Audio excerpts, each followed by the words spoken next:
hair was long and blonde, and that was such a huge part of my identity.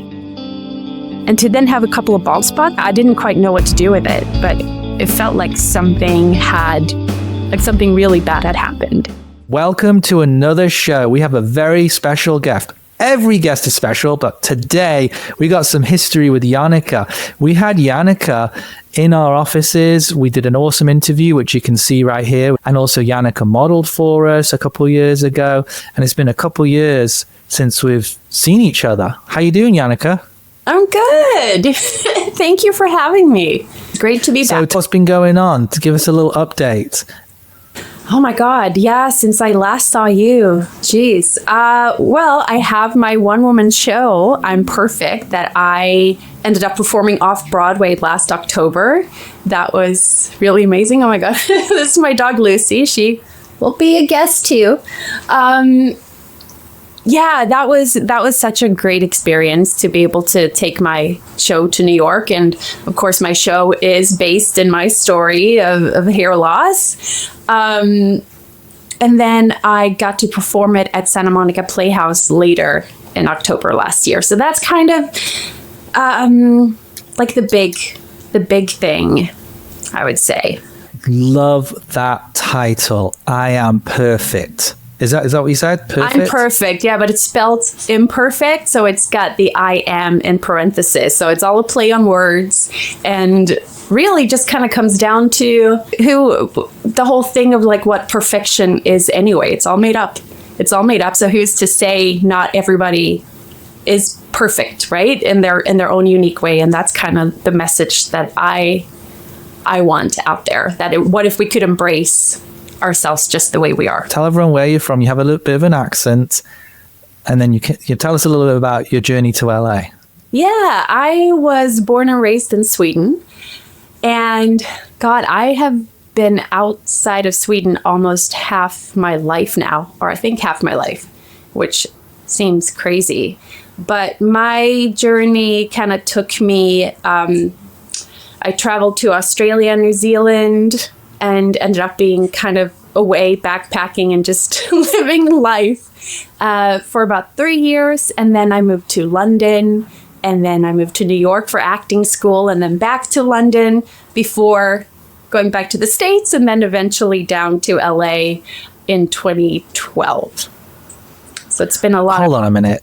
Hopping around. You said 3 years of backpacking? Well, it was 1 full year. I had a working holiday visa, so it allowed me to be gone for a full year. So I had a bank account of money that I had worked and saved up for like a year beforehand, a backpack, and that was it. And, no cell phones really, like no smartphones at the time. This was 2002.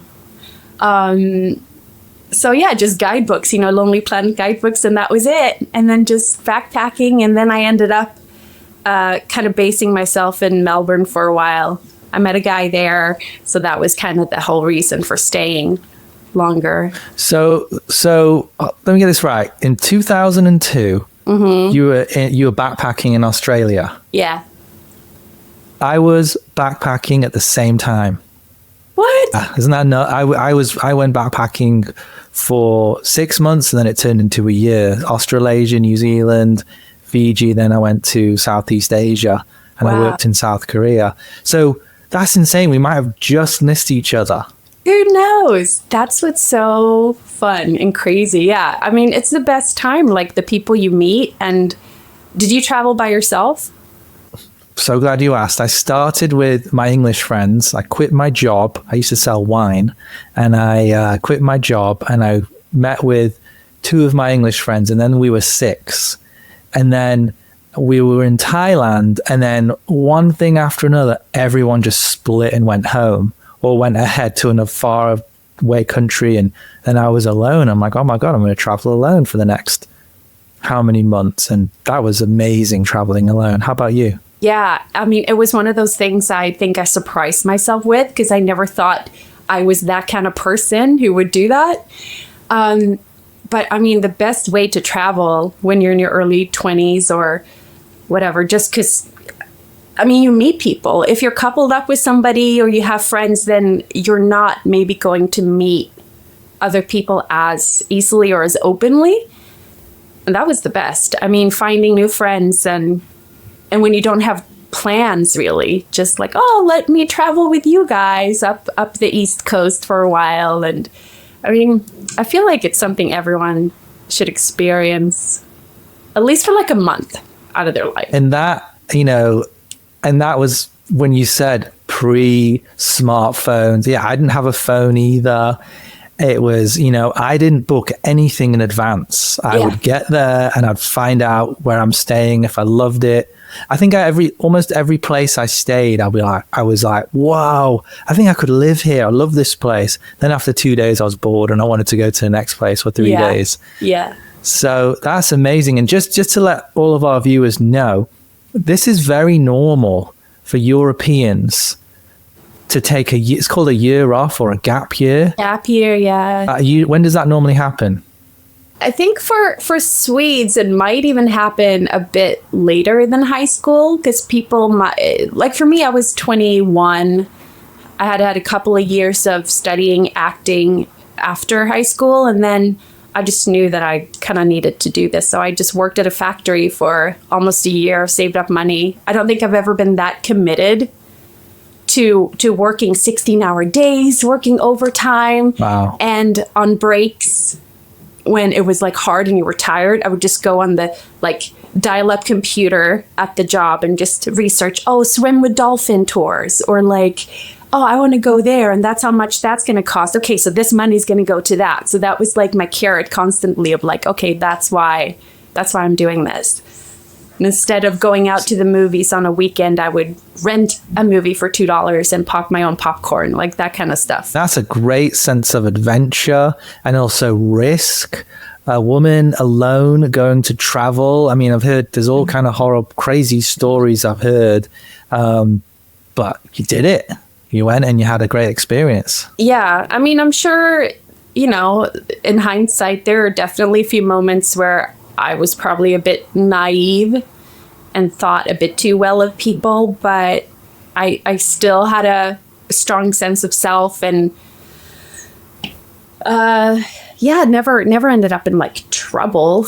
But sometimes when you're traveling too, you can get a false sense of security when you're in a place. So, but I mean, I still always listened to my intuition and things never got crazy, and you're surrounding yourself with good people. Did you find that your intuition became sharper when you were alone? I don't know, but I've always been good at being alone. So maybe that's kind of always been there, or like, not doubting yourself. So I think I've been pretty good at listening to what's going on in here, like going inwards and then quieting down a little bit. And that's also what I did when I started losing my hair, going into that, such an inward journey. Oh, so glad you brought that up. Because I mean, I could talk to you forever and we're going to do another call privately talking about backpacking. Maybe we hit up the same hostels and things like that. I mean, there's so many fun and funny experiences I have. Love to talk to you about that. Yeah. But you talked about going inwards, and I rewatched your interview, the one we did of you a couple of years ago. And in the interview, you said August 2013 when it started. First signs of hair loss. Yeah. Can you walk us through and tell us the journey, and then we're going to come back to the inside? Yes. Well, God, it'll be 10 years now in August. And that feels crazy that it's like a decade. But yeah, I remember sitting on the plane. I was going to London to visit friends and kind of pick up some of the things I still had there. And then go to Sweden and visit family. And I was on the plane and I remember like just touching the back of my neck, and I felt, it feels like all these like little baby hairs kind of were gone, and it just felt a bit odd. And But I just thought, oh, I probably put too much bleach in my hair. Like I did my own crazy highlights and I left it in a little too long. So I thought that was just what I had done.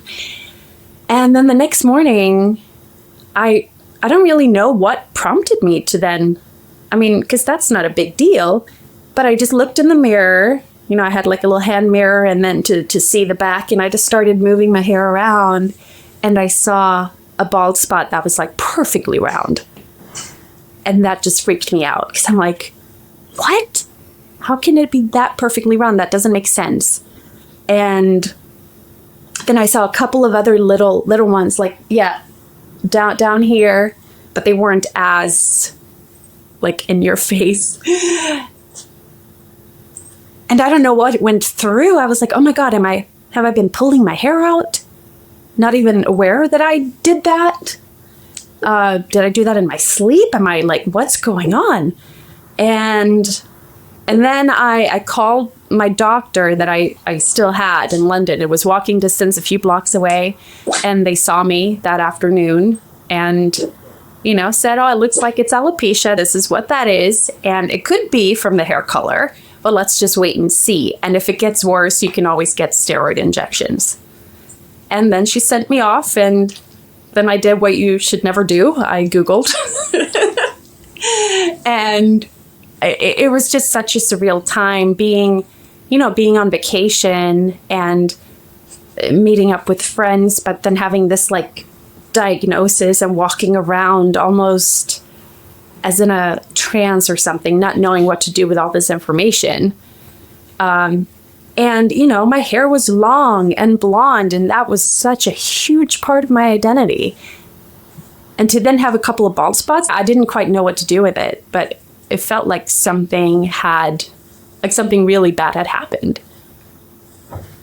And then you're just trying to like put one foot in front of the other, basically, and deal with it. Very strange. You went to the doctors, and the doctor said, just wait.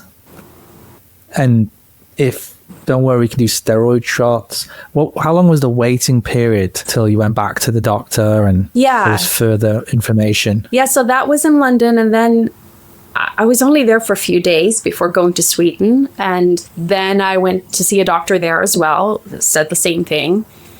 And at the time, my scalp just started itching a lot, which was unusual.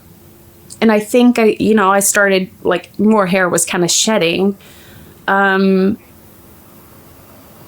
yeah, I mean, I was definitely upset and sad and shared with my best friend back home, and she was being very supportive. Many people downplayed it. You know, I said, oh, this is what's going on. They're like, oh, you'll be fine. You know, and I know people say that sometimes to give you comfort and help, but it kind of doesn't help. Because you want to just feel really heard, but this is something that's a big deal to me. And I don't know what's going on. And I'm sad and confused and anxious and worried and scared, all those things.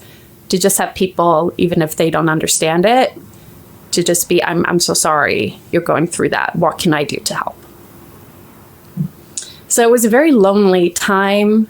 And then I went back to the States. Did I see another doctor here? I think I did. Again, same thing, you know, steroids if it gets worse. And I've always prided myself on doing research. So I started looking into,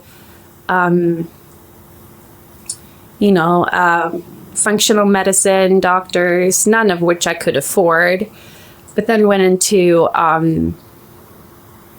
just holistic methods, and then a lot about the gut, because alopecia is an autoimmune condition, like what could have triggered that, and how your whole system is all connected. So through going down that rabbit hole, I myself thought that I had a root canal done right before it happened. Pretty much right before it happened. And that root canal had not been cleaned out properly. So there was a hidden infection. So with a hidden infection, with your blood vessels being cut off, you have anaerobic bacteria that will thrive in that oxygen-free environment. At the same time, you have your white blood cells kind of wandering around your system going, oh, there's an infection, we gotta get to it, but they can't get to it. So then it's like, oh, we gotta fix something. And then I think, I obviously am not a doctor, so I don't know, but I think it's kind of random what organ or part of your system it gets attacked. And that can be why a lot of people that have an autoimmune condition can develop other autoimmune conditions later on. So yeah, I guess I have to have that disclaimer. I'm not a doctor. It's not an official diagnosis, but it really is important to start first taking responsibility for your own life. Like you can go see all the doctors in the world. But what you can do is, okay, what has happened in my life right before that could have triggered it? Whether it's, we talk about stress a lot, which I think a lot of people think of emotional stress. Oh, I start losing my hair, like, oh, and I see it in the shower. I'm so stressed out. But it could be a physical stressor, which is an infection somewhere that you might not know that you have. Or, yeah, something else. So that's kind of what I think it was. So then I ended up paying probably 10 grand total to find a biological dentist in Glendale that fixed everything. They cleaned everything out with ozone therapy, laser, all these things that conventional dentists might not do. But of course, my hair didn't grow back, which at that point, I wanted it to stop falling out. That's kind of when the inward process started of like, what am I fighting? If my body keeps doing this thing and I'm only in so much control. Right. I just want to reiterate a few things you said. You tried holistic methods. You looked at gut health. You did a little spot check inventory, and I did a root canal. Okay, maybe it was something to do with, so you were really racking your brain on what caused this. And because there really isn't any information really out there, is there? No, I think now doctors are getting a bit more hip to the fact that autoimmune conditions are a symptom of another trigger, and a lot of it is gut health has a lot to do with it, and what we eat.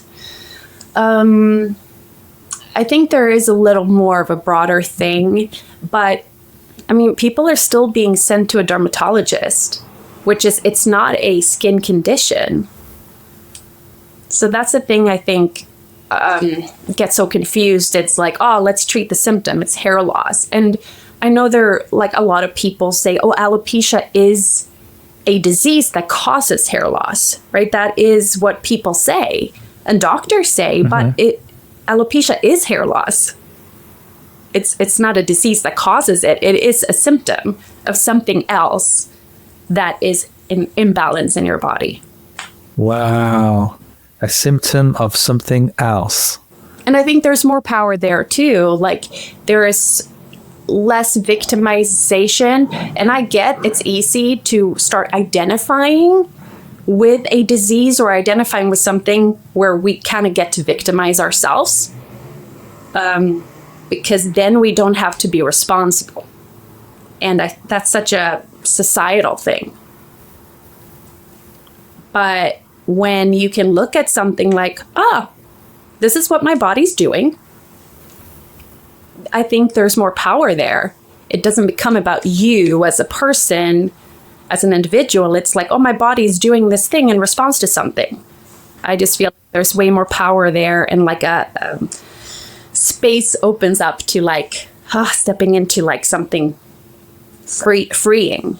You know, it's empowering to me. And you mentioned earlier about taking responsibility, which is so big. I mean, it's like this. I look at alopecia. There's really no definitive real definitive information, and you've kind of like, you're like a biohacker yourself, looking at your own body, looking inwards, and I just think that's so amazing and so big. And earlier on, you said when you first started having hair loss, you told some people around you, and you weren't being heard, and all you wanted was to be heard instead of maybe, oh, it's okay, or minimizing it. Who were you telling? Who were the first people you told and shared this information with? Well, my family members, but also a few of my best friends. I think, I mean, I didn't have shame around it ever. And I think that's very common. People start feeling shame because your physical self starts changing, or you're trying to cover it up. Especially, I mean, I was lucky my bald spots were in the back, so I could cover it up for a long time. But if people start getting it here, of course that's gonna do something to your sense of self. And when you start trying to cover up with hats or whatever it might be, both for men and women, because yeah, this is what people see, you know? So it can be very confronting. Absolutely. But there was a point, so let's see, it was August when it started. I think around December that year or October, it was really, really thin. And I had lost like a lot overall. And there was a point I remember sitting at my kitchen table and like, I could just hide this. I could hide it. I could get a wig that looks just like my hair and I don't ever have to tell anybody.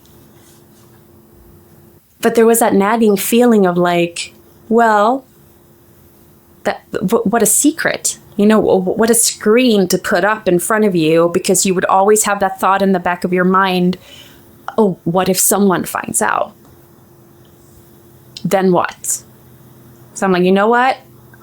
I'm just going to be open and honest and go with, stop resisting what is going on. And there was just so much power in that. Like when I could surrender to it, right? And just, okay, I'm along for the journey. Tell us more about the surrender, because I just see you perk up in your seat when you talk about that. I mean, just that's so powerful. Tell us about it, and maybe if you could advise us, how can we get to that place of surrender where you get so powerful as you are now? Yeah, I think, first of all, I mean, distinctions are so important. And I was very lucky, and I don't think it's an accident that I had done a lot of professional and personal development work before that. Lots of different courses and stuff. So I had some really good, solid distinctions around, first of all, what reality is. Reality is something that can be measured, right, in space and time and what volume. I'm probably butchering a little bit, but reality is very different from a point of view or an opinion. So that was also like, oh, who is to say that me having long hair is beautiful or feminine or attractive? Where did that come from? Well, that's made up by humans. We made that up. So who's to say that short hair on girls or no hair on girls is the opposite? Again, all made up. And it lives in like a culture and a society. And we know in different cultures, short hair on women is what you do, you know? So I got a lot of power in like, if that's all made up, but I'm living as if it's the truth, then how much of a prisoner am I? And so that was part of the surrender. And I think for a lot of people, surrender means giving up. But surrender is really, to me, I feel it kind of in my body, like you stop resisting. And then it kind of opens up these, like, the energy in the universe to just kind of like give to you what it wants to give to you. Instead of you just like, no, thank you. Don't want that. And feels like something like falls off. So there's space for the true you to emerge that's always been there. You know, that little one that you were before life happened to you, you know, before you enter kindergarten or whatever traumatic experiences awaits when we enter into our social world as little people. I love what you said about surrender. How I think you said it's not about giving up. Did you say so? Did you say that, or am I putting words in your mouth? Yeah, no, it's not giving up, and I think a lot of people might think surrender means you're giving something up. Right, and I read a journal by a doctor, and he talks. I think his name's Harry Tiebout, and he talks about. He does a study, and he talks about surrender versus compliance, and it's fantastic. And, you know, a lot of times I think I'm in surrender, but I'm really in compliance. And an example of that is I'm being arrested, for instance, you know, and I'm in full surrender of what I've done. I'm like, here, put the cuffs on me. Take me away, you know. I've got it, you know, I'm going away no matter what, right? And then compliance is I'm kind of struggling and fighting as the, you know, putting on the handcuffs to take me away. So I totally agree with that surrender. And another example of surrender is I get the job, great. I don't get the job, great. I'm out of the results. I do all the work to get the job, or don't get the job. I do all the work I need to do, and then I leave the results, you know, to something else, you know. So it's kind of a spiritual thing, but I love that. And yeah, there's a lot of power in surrender. I agree. And that also has me think of, you know, to not take things personally. I know it's so common to enter into the victimization of like, oh, why me? What have I done to deserve this? Versus, well, why not me? You know, there's something here. I like to think that everything happens for us. But that is all how we choose to view things. And again, there's no set way in what we should believe, but if it empowers me, obviously, to, if this is happening for me versus against me, there's a whole other world of opportunity and possibility there of like, okay, what can I do with this? And what lessons are there here for me that wouldn't be here otherwise? Positive. Very uplifting, very brave, everything you're saying. And we're gonna talk about the red carpet. There was a line you said, we're gonna come to that soon. We'll talk about how you're an actor and you do all these amazing things and all these shows. I just want to go back a little bit. When you first came into, you said you weren't being heard. There were, you know, people were around you were not. No, they were like, oh, you're gonna be fine. Did you go through this alone, or did you have a mentor or a friend or somebody that you could really lean on and get close to when all this started? I think there are way more people now that are out there that others can find support through. I reached out to a few women and girls that have alopecia that obviously had a bit of a social presence. But that wasn't until I had already realized that I was going to lose all my hair. So before that, I kind of resisted that because I didn't want to play with the idea of that happening. So I was scared to reach out to them because I didn't want that to be me. Originally suggested steroid shots. Did you try it? No. I just knew in my gut that was never going to be for me. And I have several other alopecia friends that did that for years, and it never worked. And maybe it works for some, but that's not something I would want to do. you kept saying the inside, the inside. I call it the inside job. You kept talking about the inside. Can you tell us a bit more about that, the journey inside? Yeah, God. I mean, it really is. It's all an inside job. Not to say that you don't need support from friends and family, but and we're all different. I didn't have the help of a therapist. I'm sure that could be very helpful. But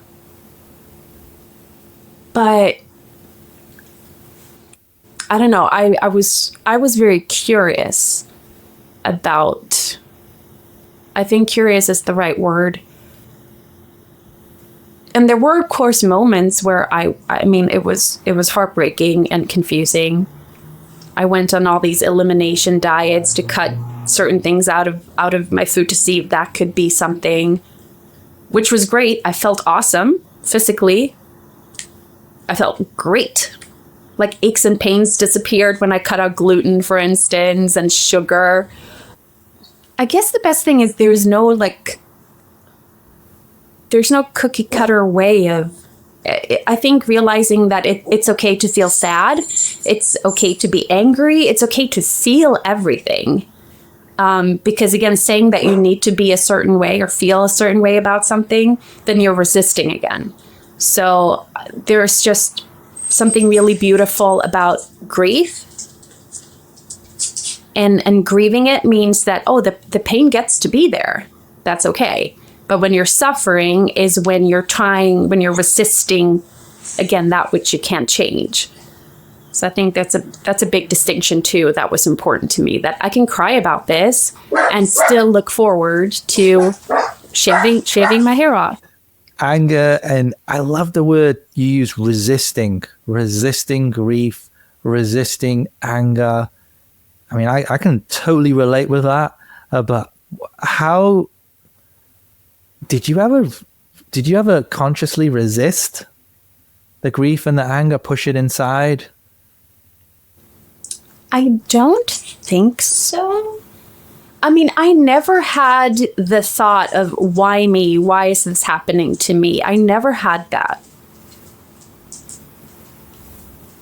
And I think that's big, because that is a big obstacle to get over if that is your first go-to. So even though it was confusing, I mean, the confusing thing is that why did it happen? But playing detective and kind of looking at it from removing yourself as and looking at the body. What is my system doing? This is my immune system, and this is how this works. So I did all that research and read studies on autoimmune conditions. And I mean, everyone in my family has an autoimmune condition, it's not alopecia. So that's, it all made sense. Autoimmune, you said that your whole family. Can you give us some examples of other types of autoimmunities? Mm-hmm. If that's the right way of saying it. Yeah, autoimmune conditions. Well, you have MS, multiple sclerosis, lupus. Then we have, we have diabetes, not one of the types. And because I don't want to misinform, and again, I'm not a doctor, but all these other names that we have for things that is really just your immune system attacking that part. If it's attacking the brain, if it's attacking the nerves. And of course, alopecia is really not a physically disabling thing. There's no pain. So it's all very emotional, of course, the emotional pain, and being, and a lot of autoimmune conditions too are things that people don't see. But then that doesn't mean that people aren't suffering, because people can't see what's going on. So we all have something, whether it is a condition or unprocessed pain from our lives. We all have something. Where there might just be shame, anger, embarrassment, pain around that we're carrying with us. And the beautiful part for me, and what I think I have created to be a part of my purpose is that I have this very visible thing that, I mean, I obviously look very different from what I did when I had hair. But if I can wear this on my outside, that can represent the people that are walking around feeling like this, like I can't share what's going on with me because I'm in pain. Well, you know what? It's okay. If you embrace that and stop resisting it and look at what is there to deal with in life, this isn't about hair or hair loss or being bald. It's about identity. It's about who I want to be. How is my life created out of other people's opinions and point of view and history and culture that was added onto me that I just took on, oh, this is me, this is who I am, this is who I am, versus kind of shedding that and getting to pick the pieces and going out into the world, creating what you want and who you want to be. Were you always easy to access grief and anger? I think so. But I haven't been able, like earlier in my life, not probably be able to express it. But that's part of me doing a lot of going inward a lot. Like sitting in silence, going for walks, knowing that, yes, you can get advice from other people, you can have other people's point of view. But at the end of the day, it's like, you got to listen here.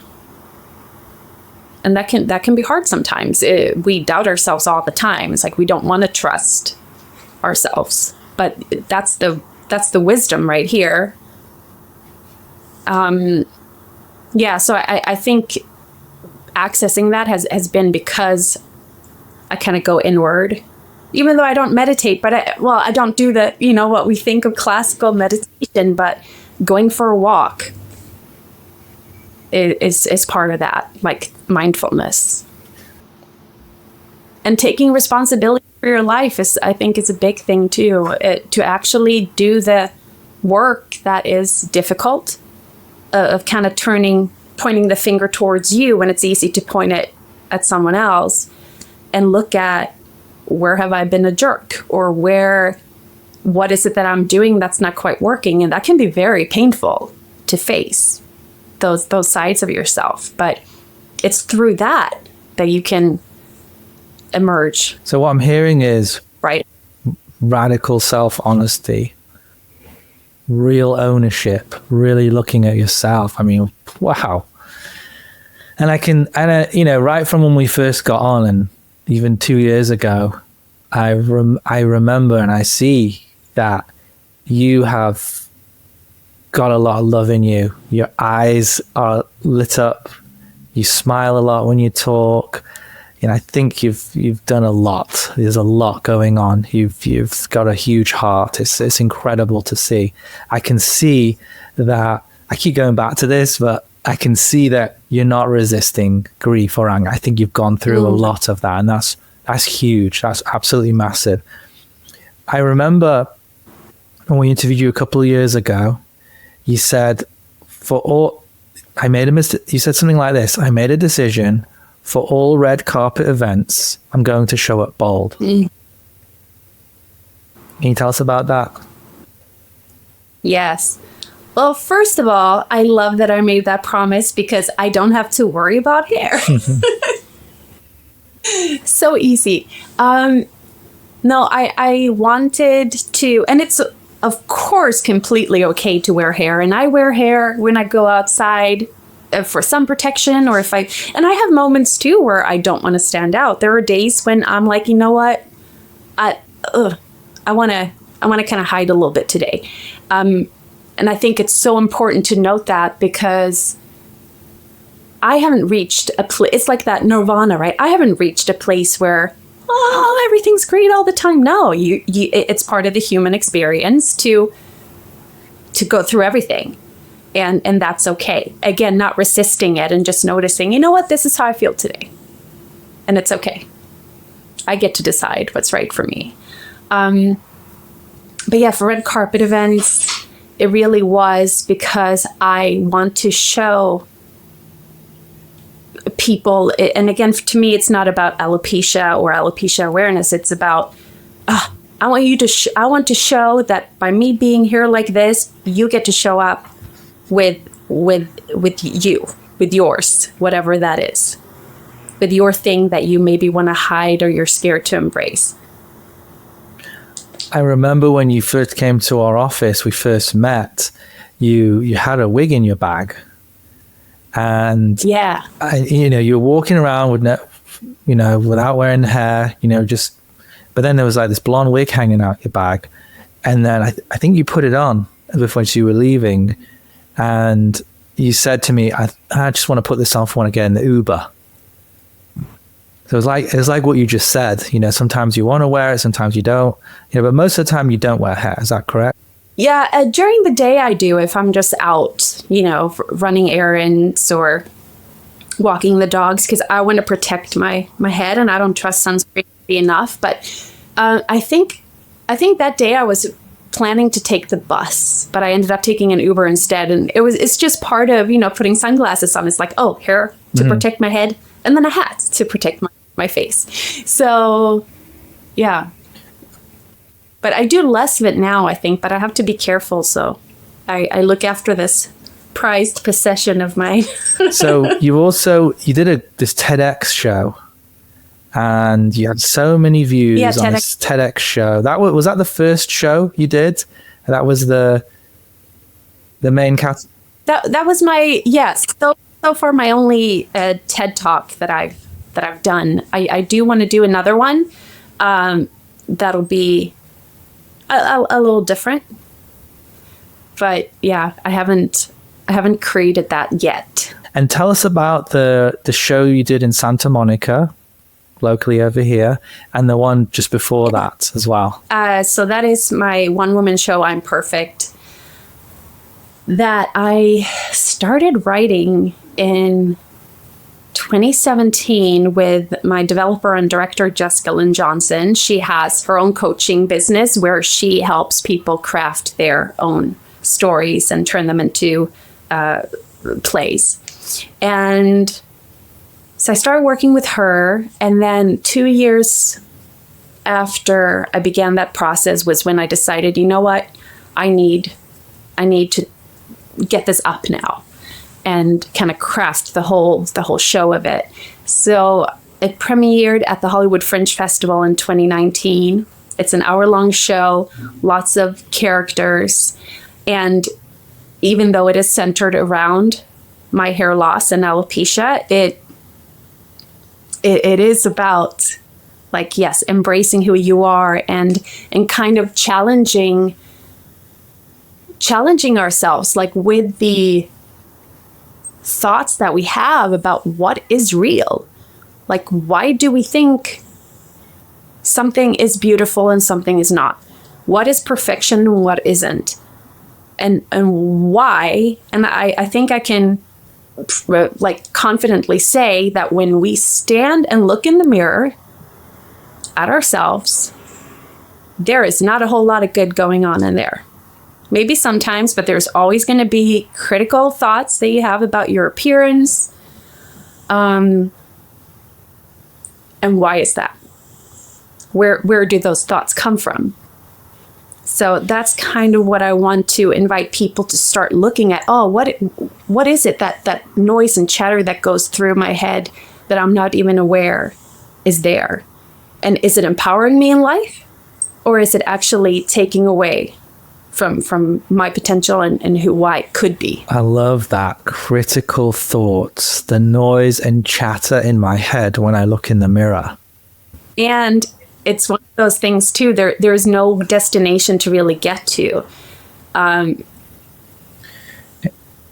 Because I have the critical thoughts, but being aware that they're there and catching it, that's your transformation. Because we're human. We can't escape that. But to catch it and be, why am I having that thought? Where is it actually coming from? And could I have a different one? Yes, I can, because I made the other one up, or someone made it up before me, and then I just took it on as truth. So I think the awareness is the transformation. You're sharing so many solutions here. A lot of solutions. It's great. You said, where did it come from, and being aware of it, and then catching it. The awareness is the transformation. I'm just repeating these because they're so key things I want to remember for me as well. When did that happen? When did you become aware of that critical voice?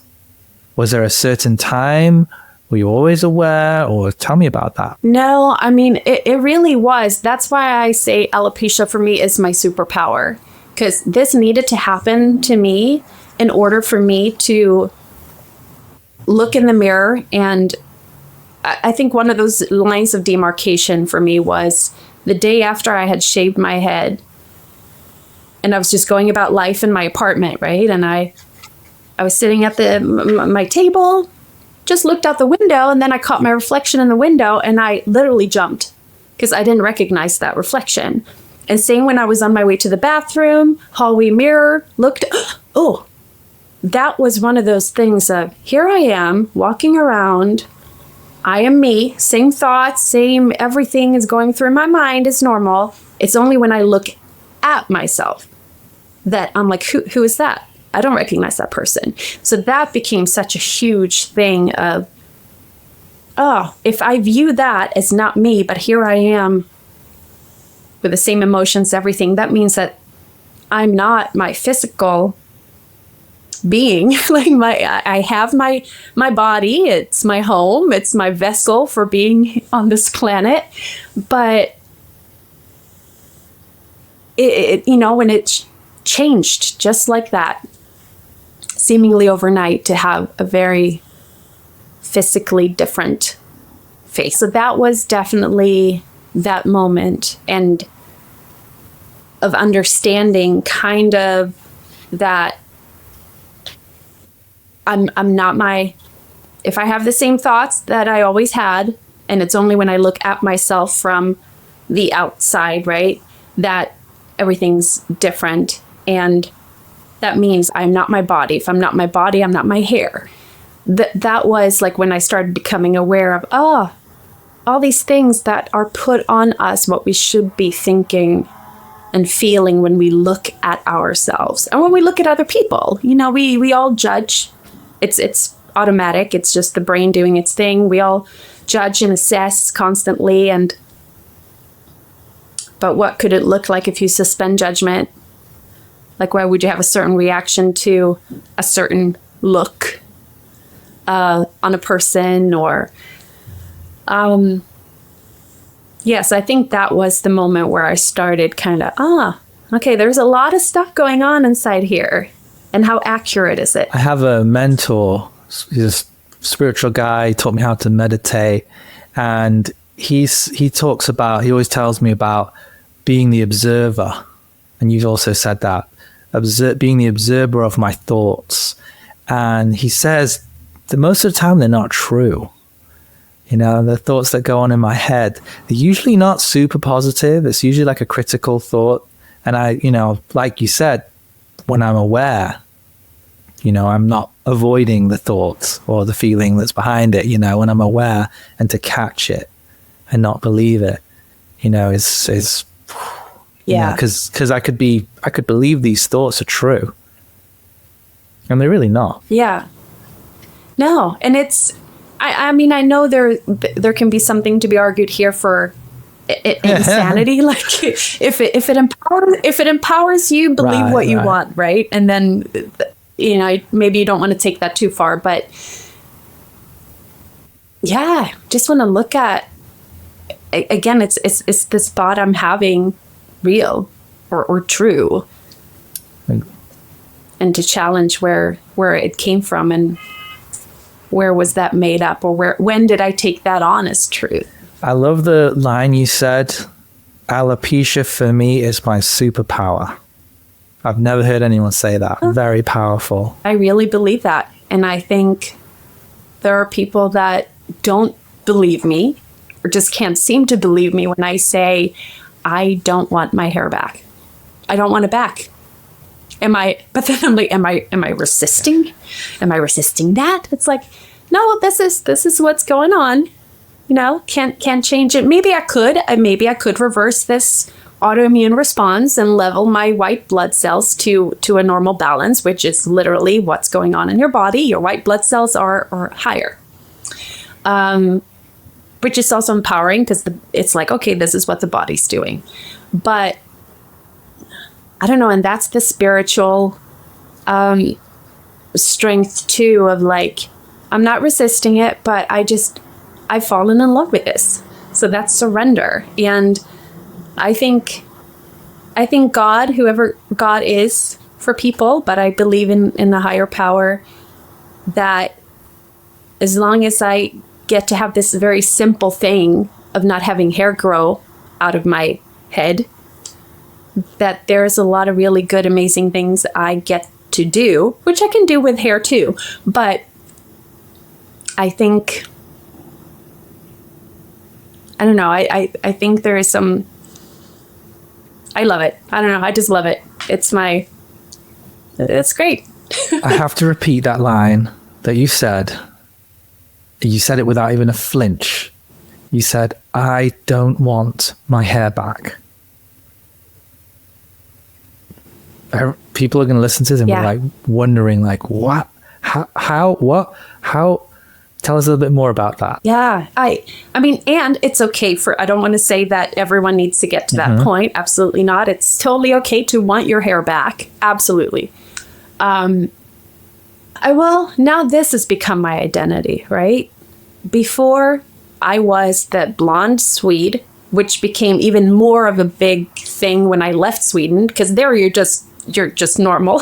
Then you leave, you get the whole different cultures in society have an idea of what blonde and Swedish means. So then you kind of take that on. That's a good thing. It means a little bit of validation, whatever. Then that fell off. And then now I get to step into this. And I really think that, okay, this is coming to me right now. As opposed to living a life where you get who you are from the outside, since this happened to me, I get to create who I am. So I basically got like a factory reset and get to choose who I want to be, which we all do, no matter who we are or what we look like. But it's like the physical manifestation of what I can now do with my life moving forward. Brilliant. So, wow, so many solutions here, so much positivity. Honestly, like I don't even know what I've been saying, to be honest, but this is exactly what I was doing in our interview too. And I think there's something also about the space that you hold for people, but I have no idea what I've said this past time here. So, but that's good. I think that's like, it's coming straight from above. So intuitively, yes, it's intuitively coming out of you.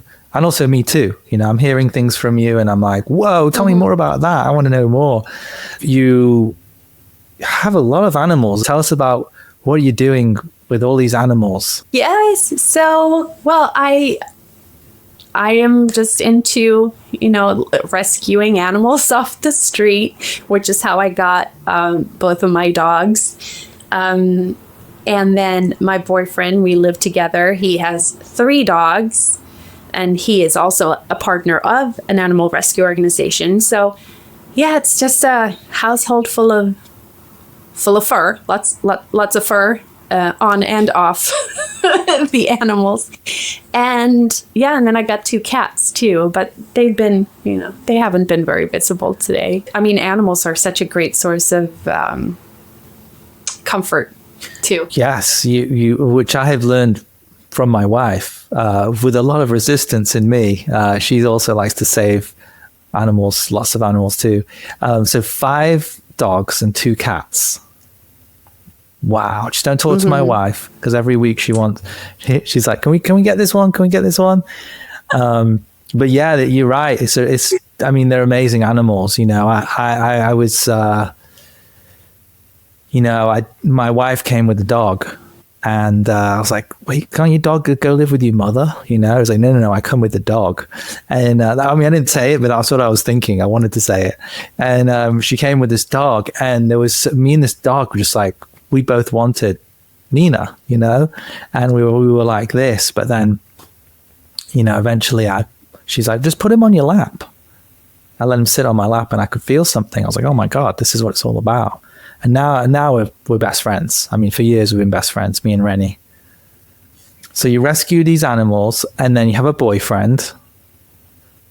Can you give us any tips on dating? It's hard to give advice on that, but I think the most important thing is, first, you have to have done a certain amount of inner work. First of all, depending on what you want, right? Like people have different intentions for why they date.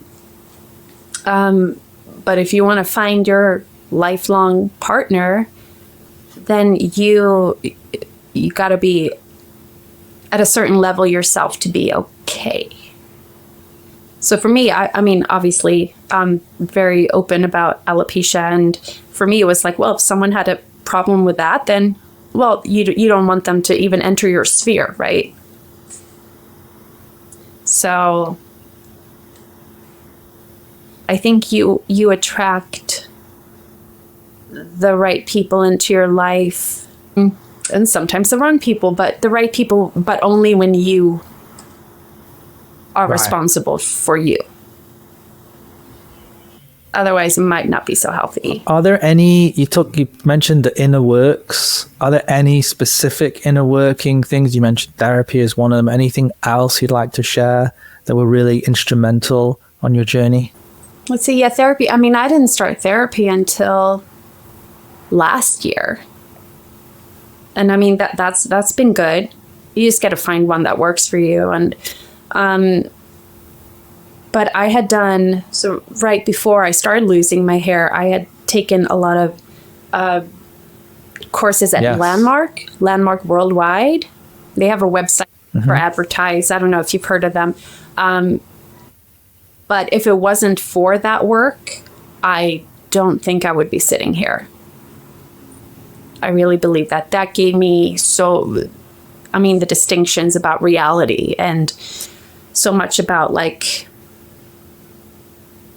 performance, in the sense of not taking things personally and looking at what works for your life and what doesn't work for your life, and accessing the blinders that we all have, and realizing we hear and see things based off of our past. And if you become aware of that, then you can kind of, dig out a lot of stuff that you've already put in the future, and then you're free to kind of create anew. That sounds a little more spiritual and woo-woo than it is. It's actually very based in neuroscience, and it's all how the brain works. So I've love that stuff. I've heard a lot of good things about Landmark. I hear it's amazing. Yeah. And I go back and do little master classes here and there. They offer a lot of it online now, which I think now you can be anywhere in the world and you don't even have to travel. You can just go on Zoom. So I highly recommend it. You could go back. This is going to be my last question for you. Last question for our show. If you could go back 10 years with what you know now and tell the Jannica of 10 years ago 3 things. You've just started getting hair loss, August of 2013. What would you tell yourself? Don't worry, this is going to be your superpower. And you're going to book a lot of cool jobs. And you don't ever have to style your own hair again. Or shave my legs. You know how nice that is? Like, I've taken for granted for a decade now how smooth my legs are always. Like, sometimes I have to think about that. I'm like, wow, like, I'm lucky. It's like a fresh wax every day. So, yeah. But I had this deep knowing from the very beginning, though, and I think that's also why it's so okay to feel the grief and the pain, and know that it's good in the long run. Or you can be excited and sad at the same time. You can have all of that. It's okay. Jannica, this has been awesome. We're going to share links to how anyone here can find you, all of your videos, your TED Talks, your one-woman show, everything. So, Instagram, everyone can follow you. It's been a real pleasure seeing you again. Thank you so much for joining us. Thank you so much. Hi, my name is Jannica Olin, and I just finished my interview with James and Dimples, and I feel energized and light, and I am so grateful that I got to be a part of this. Thank you.